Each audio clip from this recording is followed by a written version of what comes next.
But Toyosi, you're here. Of course, the last time he was here was before he went for the Super Eagles match. So Toyosi is about to share his experience in Uyo.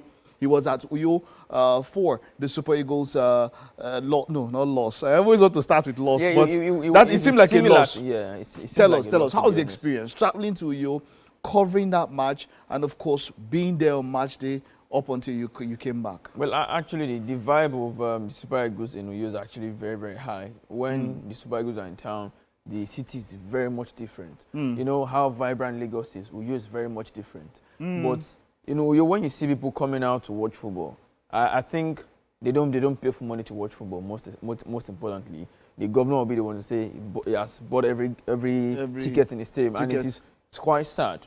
So now it brings me to the fact that are really football lovers in the country.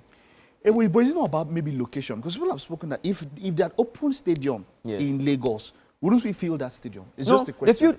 I'm saying. But Uyo wasn't full. No, it was filled. No, it was 1,000 less. But the official figures that came in, 1,000 less. Money.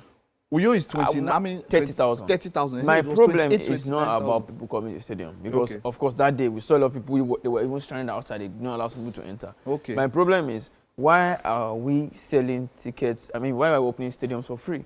Okay, we shouldn't be opening stadiums for free. Okay, that's your point. It basically does not give us this football culture. I get it now. And on the normal, I understand watching from home. I understand. We give you much lesser fee. Maybe you only pay for subscription. You go to a football house, 300 naira. But going to the stadium, you pay like 2,000 naira to watch a game. But it gives another experience watching these players, like feel them human. Feel them live. It's a different atmosphere. I can be at home and stream experience. So that's the same thing now. So if you went to a city like a Kano, you know how Kano Pillars home support is? They will pay. Yes. In Kano they will pay. Kaduna they will pay. Bring it to Lagos. They are going to pay. Any Southwest. Okay, but the point is that, you see, that's the same thing that is troubling Nigerian football stadium. We only have, in this country, we only have one standard stadium that's not even FIFA approved. I don't even know. CAF approved. FIFA and CAF approved Uyo Stadium. Okay. Okay. We have FIFA standard stadiums in Nigeria. The problem is, are they in the right shape at the moment?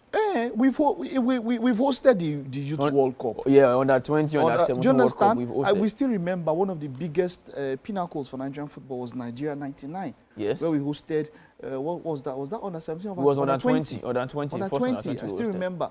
Ronaldinho was here, Fernando Baiano. Remember those Brazilian players when they won that, still those are coming to my head. Nigeria '99. We had at least 8 stadiums. We hosted in 2009. Exactly. When this guy was here, Neymar was here.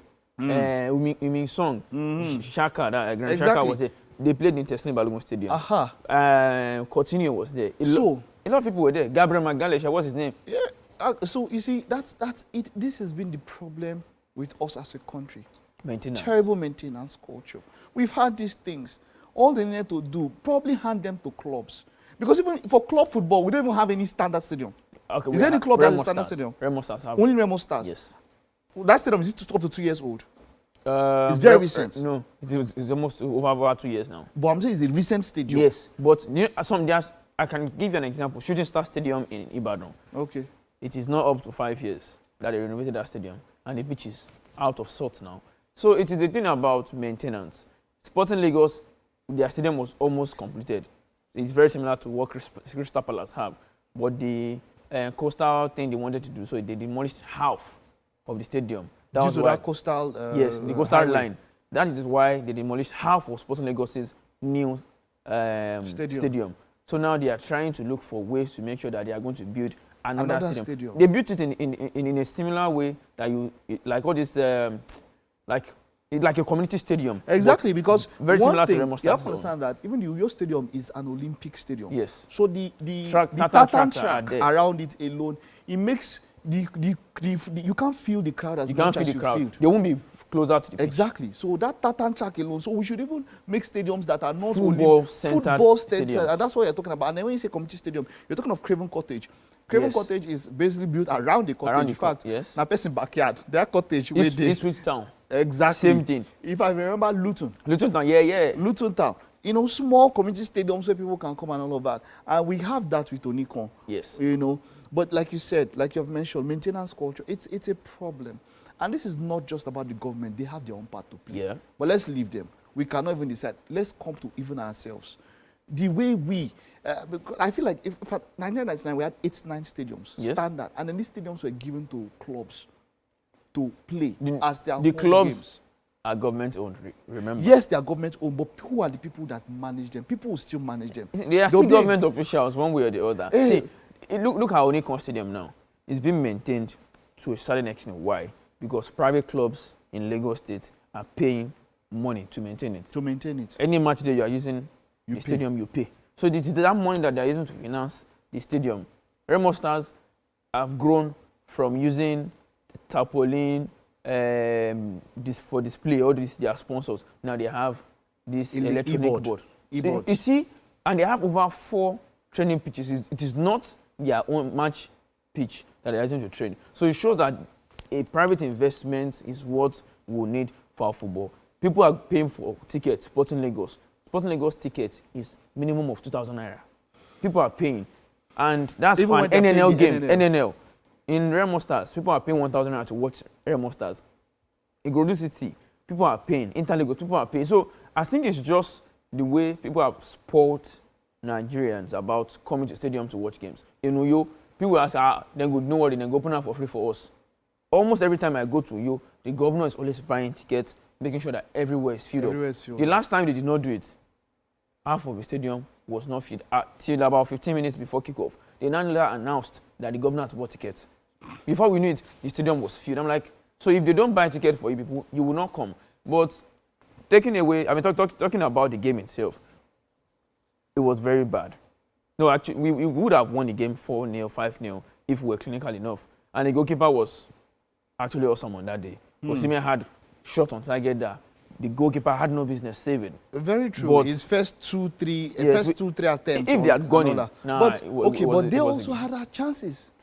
They also could have gone 2 up ahead. No. It was not like they were threatening. They hit the crossbar. That was when we had scored now. So people even saying that should have been a goal. No. If we had VAR, at least we would have gotten it to VAR to this. And then even before that, they had one. They had chances. No, they had one. They crossed. They almost crossed the line, hit the crossbar, and then for maybe not 90% had crossed the line. But for me, I think the problem with us was the fact that we were lethargic. We were tired already. Yeah. But the coach felt like, okay, he undermined what the Zimbabweans could do. And of course, they showed us that they had nothing to lose. They killed them all out when we were thinking that, okay, we're just going to be playing to the gallery. We were playing the ball and people were shouting, hey, hey. Of course, we were passing the ball around. It was sweet. It was nice. Even myself, I was shouting, oh, nice, nice. Before content. Before I knew it, they collected the ball. And then they was like, okay, nobody could hold on to the person that wanted to score us. And I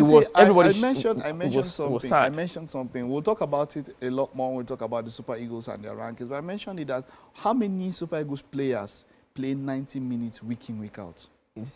I don't think. Even Osimhen doesn't play 90 minutes. It will be Basi? Yeah. Maduka Okoye, the goalkeeper. Maduka Okoye just started after his... even Stanley, we can say Stanley Wabali.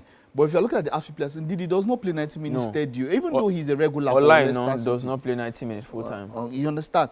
And then now, people that don't play 90 minutes week in, week out, and then you now tell them to play 90 minutes in a space of 3-4 days. 4 days, Abi? Yeah. 4 days. 4 days. Between the first Friday, then Tuesday. And Tuesday. And you now tell them to play 180 minutes, 90 minutes back to back. It will tell.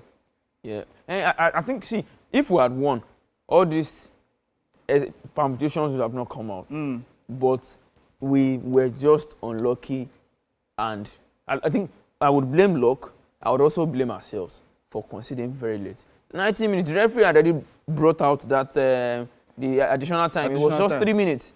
And you mentioned that you don't already go... starting to go so that at least my camera will be in front. Or something. We're already going to the press conference. To the mix zone, yes. And they already told us that after the press conference, there will be mix zone for the players so that we could ask questions.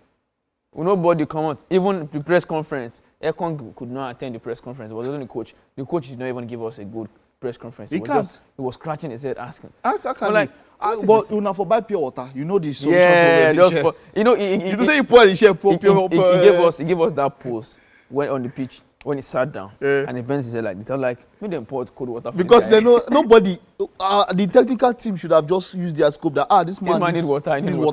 Just give him pure water. No. All right, but we'll get back to talk later on about the Super Eagles because Super Eagles, of course, have moved up in FIFA